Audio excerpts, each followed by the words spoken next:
एक दिन यहूदी धर्म में निपुण एक व्यवस्थापक यीशु के पास उसकी परीक्षा लेने के लिए आया और कहने लगा, हे गुरु, अनंत जीवन का वारिस होने के लिए मैं क्या करूं?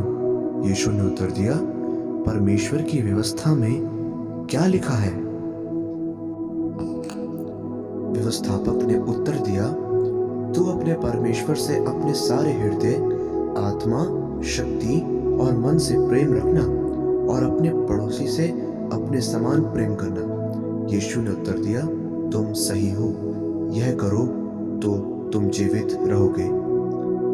परंतु व्यवस्थापक ने अपने आप को धर्मी ठहराने की इच्छा से यीशु से पूछा, तो मेरा पड़ोसी कौन है?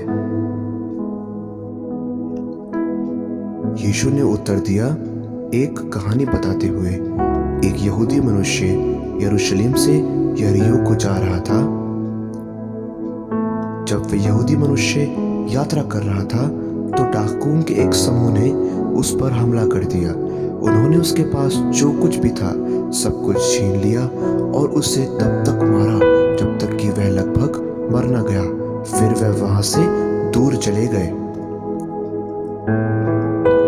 जल्दी ही उसके बाद ऐसा हुआ कि उसी मार्ग से एक यहूदी याजक जा रहा था। जैसे ही उस धार्मिक अगुवे ने देखा कि सड़क पर एक मनुष्य को लूटा और मारा गया है, वह सड़क की दूसरी ओर चला गया, यह जानते हुए भी कि उस मनुष्य को मदद की जरूरत है। उसे अनदेखा कर दिया और आगे बढ़ गया। उसके बाद जल्दी ही एक लेवी उस जगह पर आया। लेवी यहूदियों का एक गोत्र है जो मंदिर में पुरोहितों के मदद करते थे। लेवी ने भी उस व्यक्ति को जिसे मारा और लूटा गया था, उसे देखकर अनदेखा कर दिया और सड़क की दूसरी ओर चला गया। अगला मनुष्य जो वहां से जा रहा था वह एक सामरी था। सामरी यहूदियों के वंश के थे जिन्होंने अन्य राष्ट्र के लोगों से विवाह करा था। सामरी और यहूदियों को एक दूसरे से नफरत थी। सामरी व्यक्ति ने जब यहूदी व्यक्ति को देखा तो उसे देखकर तरस खाया, अतः उसने उसके पास जाकर उसके घाव पर पट्टी बांधी। सामरी व्यक्ति ने उस घायल व्यक्ति को अपने गधे पर लाद लिया और उसे सड़क के पार एक सराय में ले गया जहां उसकी देखभाल की। अगले दिन सामरी व्यक्ति को अपनी यात्रा जारी रखनी थी।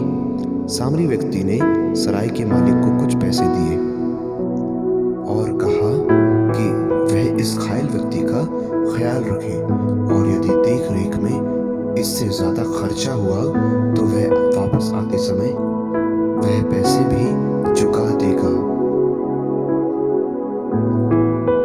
तब यीशु ने व्यवस्थापक से पूछा, तुम्हें क्या लगता है कि जो डाकुओं में घेरा गया था, इन तीनों में से उसका पड़ोसी कौन ठहरा?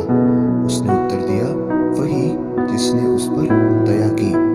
यीशु ने उससे कहा, जा, तू भी ऐसा ही कर।